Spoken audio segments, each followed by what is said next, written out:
Hare Krishna. So this book is Can I Live Forever or Life After Death, Fact or Fiction, which is compiled by Radheshyam Das, M.Tech, IIT Mumbai, Director of WAS. So this book is dedicated to His Divine Grace Abhay Charanarvinda Bhaktivedanta Swami Srila Prabhupada, who is founder Acharya of International Society for Krishna Consciousness. Life after death, transmigration, reincarnation, astral travel, these are topics which were once hardly mentioned but are now much talked about. Is there a soul? Can the soul live outside the body? What happens to the soul when the body dies? Many people have their theories, but ancient India's Vedic literatures have the facts. This book contains six short lessons which explain clearly the most secret yet most essential knowledge required for achieving the highest perfection of life. So, the first lesson is each of us is a living soul within a material body. At every moment, our bodies are changing. Just contemplate on your present body. You are in the prime of youth now. How did your body look like 20 years ago? Try to comprehend how this body will be after 50 years. In the course of our life, we actually have many different bodies: infant, child, youth, adult, and so on. But we remain the same person. Am I a lump of chemicals? So, according to Dr. Harry Monson, professor of anatomy at Illinois Tech College of Medicine, your body is worth only 110 rupees if the cost of all the chemicals that constitute your body is considered. Do you think you're worth only 110 rupees? Will your parents sell you off even if someone pays them 50 crore rupees? When a living person loses his small finger or has to get his kidney replaced, he is ready to spend lakhs and lakhs of rupees. What is there in a living body that makes it so valuable? And why is a dead body utterly valueless, although all the chemicals are still there in it?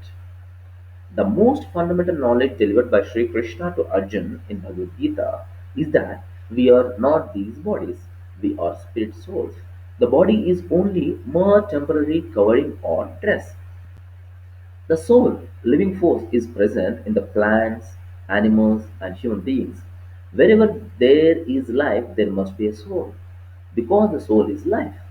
Whether it is an amoeba or an elephant or a human being, the soul is present within each body. So, what exactly is the soul? So let us discuss. The soul is the spark of life that activates every body and enables it to function. Just as electric current activates the device and enables it to function, so the soul does the same. So the soul can be compared to a driver and the body to a vehicle.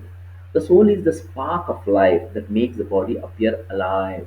And when the soul leaves the body, the person is said to be dead. So let us look at the scientific proof. So scientific proof of the soul's existence. We are accustomed to understanding the term science only in relation to matter and energy.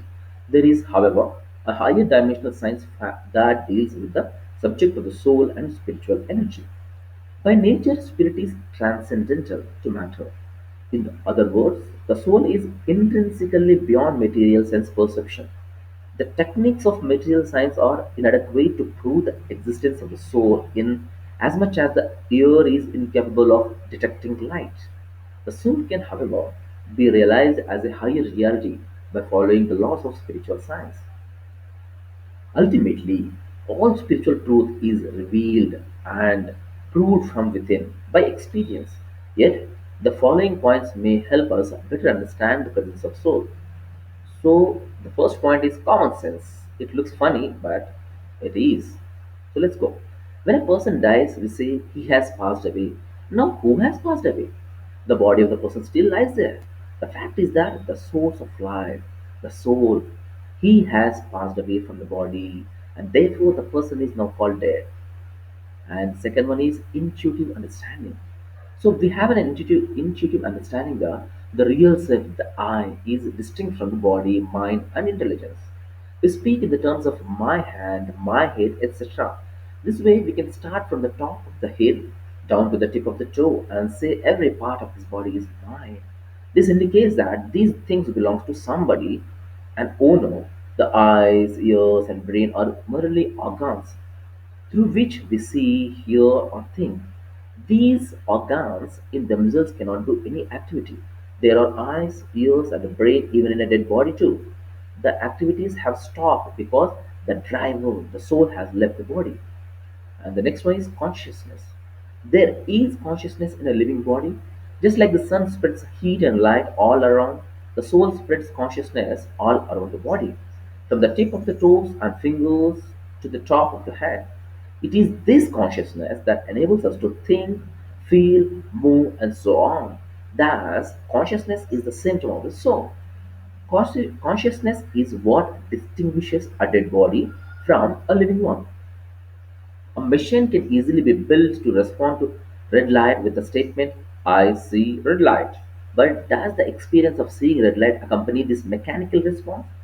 As Thomas Huxley rightly said, there is a third thing in the universe, to wit, consciousness, which I cannot see to be matter of force. Consciousness gives the proof of the soul. And the next one goes as near death experience. We call it as NDG. So NDEs, as the name suggests, involve people who have a close call with death. Many people having NDEs also have out of body experience, that is OBE, in which they report observing their physical body and events relating to it from a perspective outside the body during severe illness or physical trauma resulting in unconsciousness. A typical case might involve a person who is resus- resuscitated from a heart attack and reports that he observed from a point outside his body, the medical personnel endeavoring to revive him. At such times, according to standard medical opinion, the normal functioning of the brain, as indicated by certain brain waves, is impaired, and the patient should be unconscious. If indeed consciousness is a manifestation of the brain, there is enough research work in NDE presented by individuals with impeccable scientific credentials. For example, Dr. Michael B. Sabum, a cardiologist and a professor at the Emory University Medical School, was openly skeptical of NDEs but changed his mind after investigating them.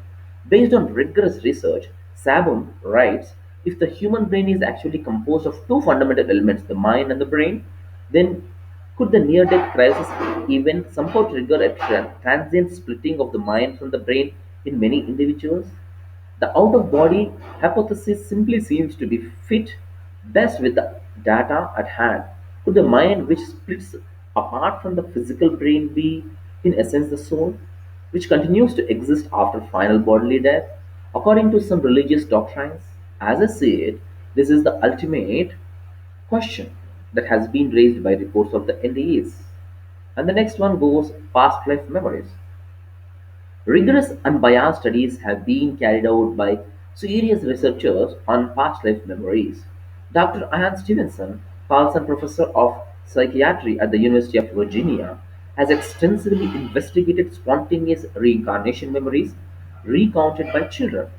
In such cases, he has been able to positively corroborate what the child has claimed by thoroughly investigating details of the place and people they describe, including the dead person they claim to have been.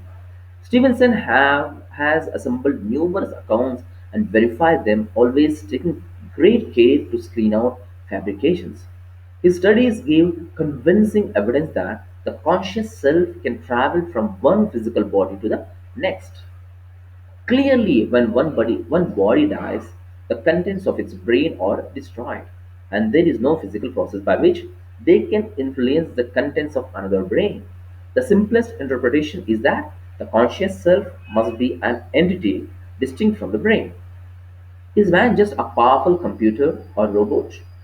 A computer is controlled by a series of instructions written in suitable computer language like C, C++, VB, etc. It is evident that a computer has to be programmed by an intelligent human being. Whatever ability a computer has, be it number crunching, object identification, natural language processing, etc., is imparted to the computer by a scientist, conscious human being. In other words, if the programmer programs his computer system to sum 2 plus 2 as 5, it would do so. Similarly, if a computer system Hooked with a vision system, is programmed to recognize a square object as a round, it will do so. A computer cannot understand anything by itself. By itself, without being a programmed, it is a dumb machine. For example, consider a drama which is being observed by a panel of judges and is also being recorded by a video camera. The judge is using his eyes to record the scene being enacted, and the video camera is recording all the incidents using the lenses, which are the machine analog of the eye. Both the machine and the human observer record the data and information, but the human observer also experiences the phenomena. The judges, for instance, go through a whole range of emotions like elation, sorrow, anger, etc. while they view the play. The video camera, on the other hand, merely records the play visually. At the end, the judges make a decisions as to which actor was the best based on the series of images projected in front of their eyes. However, the video recorder cannot make any such judgment, although it has recorded every scene of the drama. The difference is that although both the human observer and the camera are watching the play, the human being is conscious, whereas the camera is devoid of any consciousness. Hence, the main difference between man and machine is consciousness. So, we'll end here.